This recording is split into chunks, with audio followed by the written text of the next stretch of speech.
¿Qué tal, camaradas vitales socialistas? Los saluda su amigo Eric el Rey Castañeda, una vez más para invitarlos a que se suscriban a mi canal de YouTube Eric Castañeda Ochoa. En Facebook me encuentran como Eric Vikingo, en Instagram como Águila Vikingo 23, en Twitter como Eric Castañeda. Espero estar en contacto con ustedes para seguirnos aventurando en este enigmático y maravilloso mundo de las ciencias sociales, específicamente de la historia tanto de México como universal. Muy bien. Hoy en Historia de México vamos a hablar acerca de el sitio de Puebla. ¿Sí? Este acontecimiento ocurrió dentro del marco de la segunda intervención francesa, en la cual, como les decía, con el pretexto de la deuda, los franceses buscaron invadir México, no solo México, sino el resto de Latinoamérica para imponer el imperio napoleónico. ¿Sí? De tal manera que ya se habían sostenido diversos enfrentamientos, el primero en Acultzingo, donde los franceses habían derrotado a los mexicanos, y el que se mencionó la sesión pasada, que fue la heroica batalla del 5 de mayo en Puebla, en la cual se registró la histórica victoria del ejército mexicano sobre el ejército francés, el cual este último subestimó por completo al ejército mexicano y se llevaron la gran sorpresa ante el ejército bien armado, bien comandado por Zaragoza, y en el cual parecía terminar todo ahí. Parecía que con la victoria del ejército nacional sobre el ejército francés el 5 de mayo se había podido frenar la intervención francesa, mas sin embargo eso no ocurriría. Al contrario, el ejército francés buscaba de una u otra manera ahora sí que cobrar revancha, porque fue para ellos la más humillante derrota de su historia. ¿Sí? Y es que se confabulan dos factores. Primero que nada, el ejército mexicano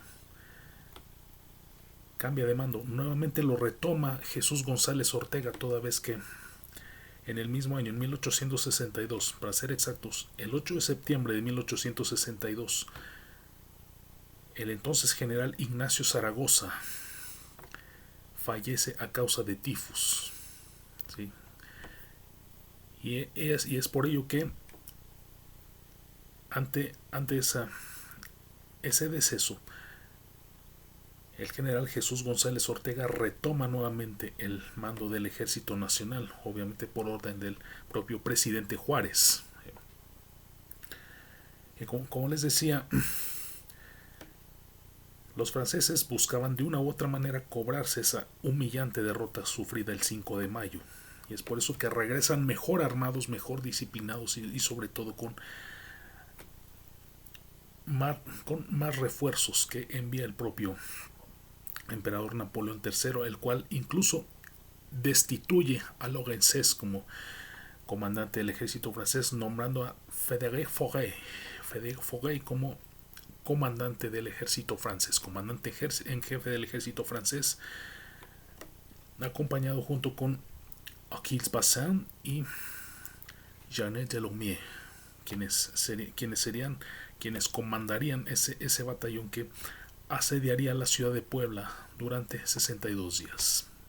Y como les decía, regresaron mejor armados y sobre todo mejor reorganizados, llegando entonces a la ciudad de Puebla, en donde Bazán establece su centro de operaciones en el Cerro de la Paz, que de hecho fue una fortaleza importante en ese asedio de la ciudad de Puebla. Y entonces avanzaron por toda la ciudad. De esa manera, ante esa situación, González Ortega incluso sentencia al ejército mexicano diciendo que quien no quiere estar, que mejor deserte. A lo cual muchos se mantuvieron firmes en esa decisión de hacerle frente nuevamente al ejército francés en la ciudad de Puebla. Sí, de hecho, como les decía, uno de los pilares importantes en el ejército mexicano fue el joven Porfirio Díaz, quien fue pieza fundamental en esa segunda intervención francesa y del cual mencionaremos un poco más a fondo cuando hablemos de la vida y obra de este, que llegó a ser un ícono importante en la historia de México. Pero bueno, esa es otra situación. Aquí, aquí lo que se destaca es todos los puntos estratégicos que los franceses tomaron para asediar la ciudad de Puebla, entre los cuales estaban el, el convento de San Javier, el convento del Carmen, el convento de Santa Inés, el convento de San Agustín, este último que incluso lo incendiaron. ¿Sí? Y entonces la ciudad de Puebla estuvo en total ebullición, como lo mencionaba la sesión pasada, y en este caso, porque fue en la misma ciudad en la cual los franceses se apoderaban, pero inmediatamente eran repelidos por el ejército mexicano. ¿Sí?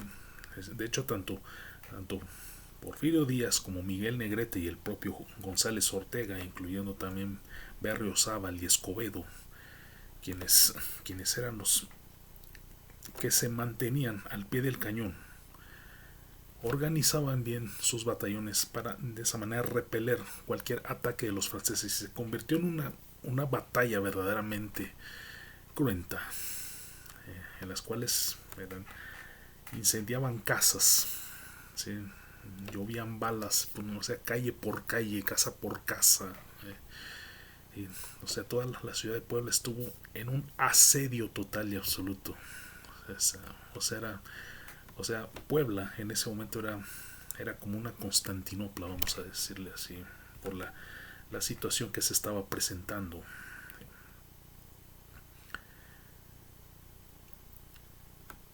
Y entonces parecía que los mexicanos tenían controlada la situación. Sí.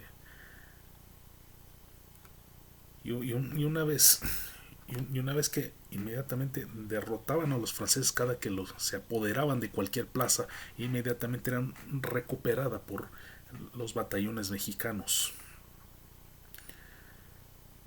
Y entonces, como les decía, parecían tener controlada la situación, a tal grado que incluso se pusieron a festejar.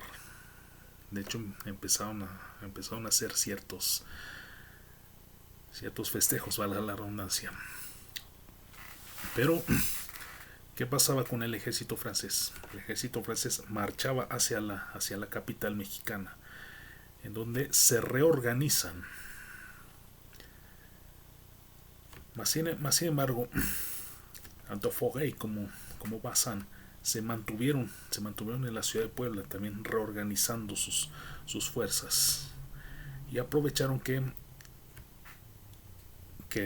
de parte del bando mexicano estaban adiezmados, se iban acabando las municiones, las provisiones.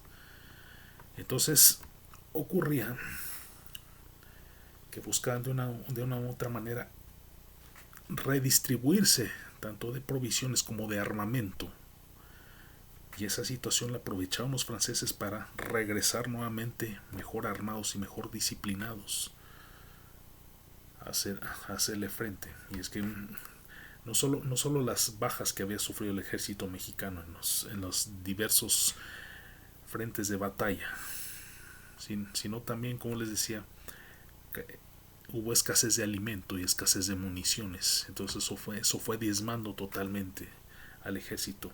Y al mismo tiempo, como pensaban que ya habían derrotado nuevamente a los franceses, entonces empezaron a festejarse, se relajaron. Entonces esa situación la aprovechan los franceses para regresar y atacar a ese diezmado ejército y derrotarlos.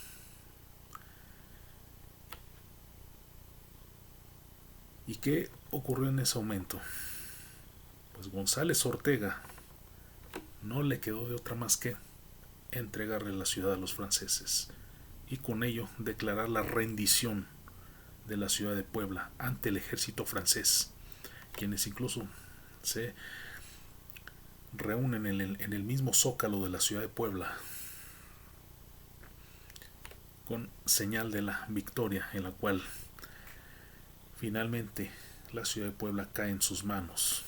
¿Sí? Fueron 62 días de asedio, de balas, de choques, de saqueos, destrucción total y absoluta, sobre todo.